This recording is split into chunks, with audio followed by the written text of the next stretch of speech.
Hey guys, so today I'm going to be looking at more malicious compliance stories. Yeah, let's just get right into the video. This morning I got into my car and realized I left my headlights on. Thankfully, modern technology meant it had automatically switched off when the key was removed, but it reminded me of a time where that wasn't so. Many years ago, I was working one of my first jobs in a little cafe, nearing the end of my training period. It was a quiet day, perfect to put the newbie on with only one experienced staff member. The experienced staff member called in sick. Boss had to come in and cover until Sue could come in early. Boss wanted to use the time on site to do paperwork out the back. I'll be in here if you have any questions. I very annoyingly had a lot of questions. How to avoid an incorrect transaction, where to find more special paper for the credit card machine, what to do when the coffee grinder stopped working. Finally, boss said, "I'm busy, don't bother me unless it's an emergency. Let me know when Sue is here." Shyly, I replied, "That's what I came to tell you, Sue just arrived." "Great, any more questions, ask her."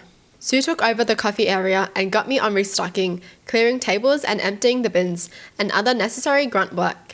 I went out to the outside bins through the little staff parking area and saw my boss's old car there with the headlights still on. I went back to my boss's office. "Boss, is it an emergency?" Boss snapped. "Not to me," I replied. "Then go away." I left quickly.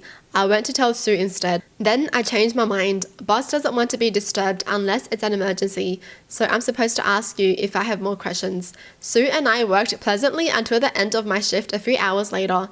As I gathered my things to leave, Boss ran by me, knocking into me a bit. Without turning around to see if I was okay, Boss said, "Sorry, I'm in a rush." I slowed down to see what happened next. Getting out my brick of a phone to text my mother I was on my way home. I could hear my boss swearing. Oop. Oh no, boss realized that was what I was going to tell them earlier. I was in trouble. "Can you bring your car in and give me a jump start? My battery is flat." Only a few cars could fit, so only senior staff and management could park there. I walked here. I lived 10 minutes walk up the hill.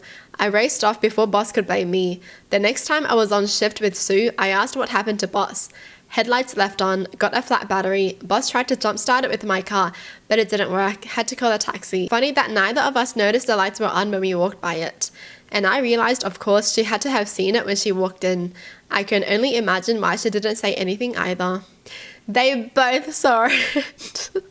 Honestly though, the boss deserved it. Like, someone wants to tell you something and you're just gonna be like, "Go away." Like, at least try to listen what they're about to tell you first and then be like, okay. You know, it's not even gonna take like a minute. 10 seconds max. Well, good, because I hope the boss learns his lesson, even though I feel like he would never. Good on Sue too though, because I know she knew. She knew. Alright, moving on. I'm a medicine student working in a surgical department in a big hospital. My job is to support the doctors by doing examinations and drawing blood samples. We had a patient that was scheduled for surgery the next day, so I draw our standard pre-op blood samples, including a test tube for checking the blood clotting. These test tubes have to be filled to the correct line, otherwise the included chemical cannot stabilize the blood.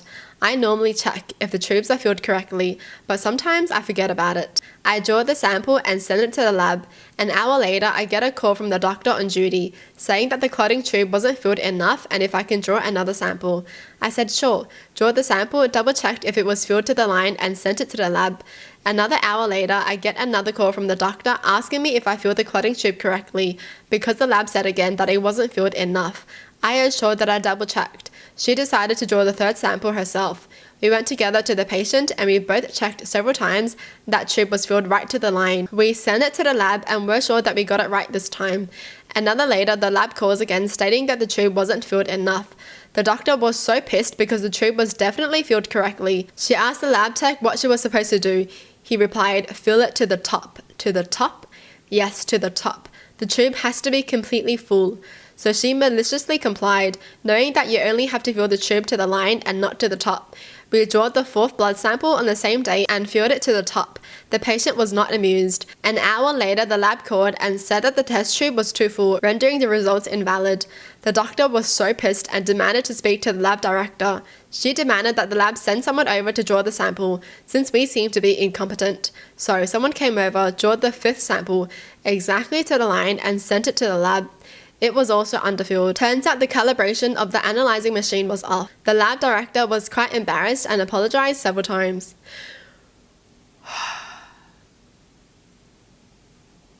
I feel like all of us would have our patients tested, honestly. Holy, you do everything they tell you to do and it's still wrong, man. Oh my gosh, and you also get told off because of it? Jeez. Dude, and this is not even like a joke because, you know, people actually need to get the blood tested and everything, and the machine is broken. Bro, what is going on with these people, man? Like, surely after getting like 3 results that were like off, surely check the machine, right? Like, really?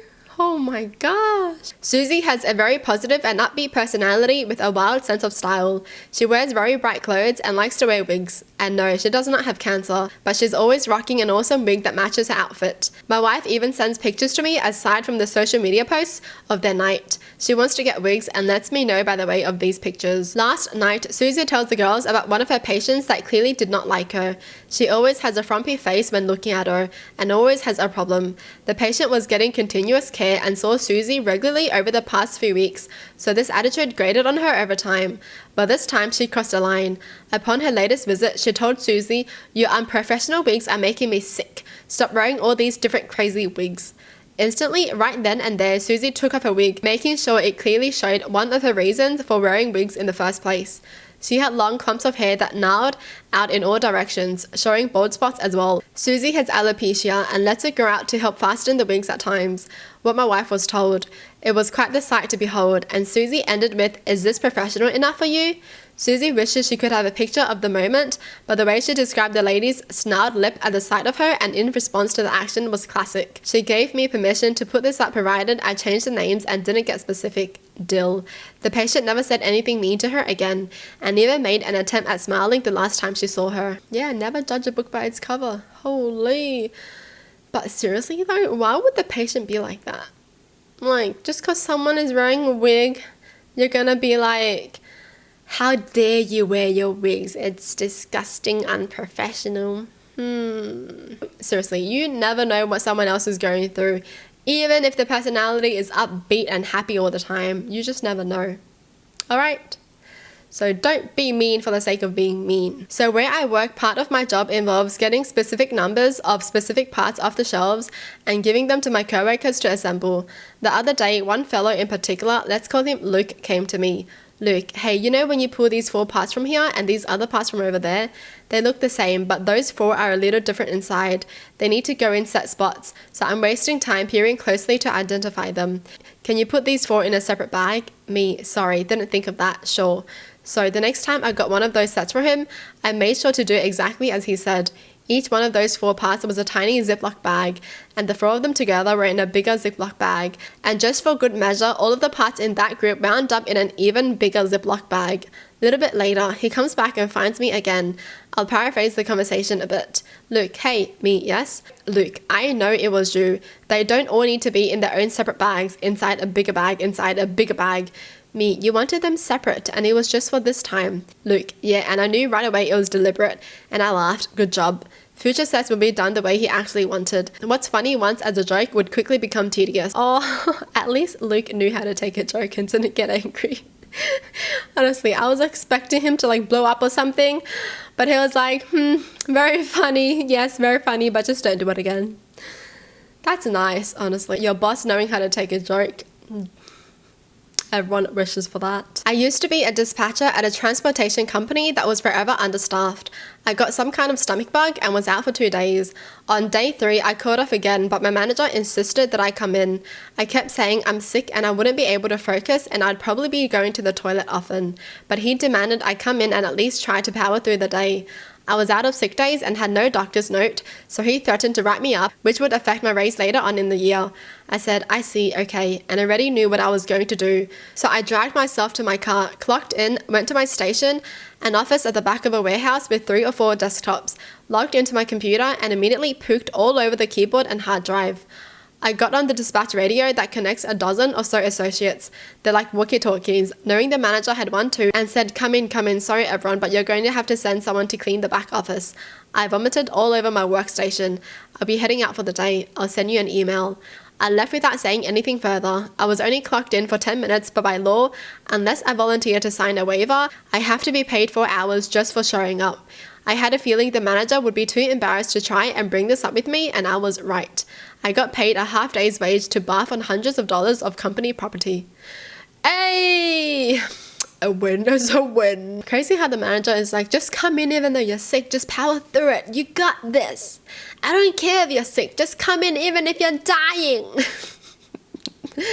You're loyal to the company, right? Well, that's it for the video. Hope you guys enjoy. Tell me in the comments down below what your thoughts are. And as always, thanks for watching. Hope you guys liked it, and I'll see you guys next time. Bye.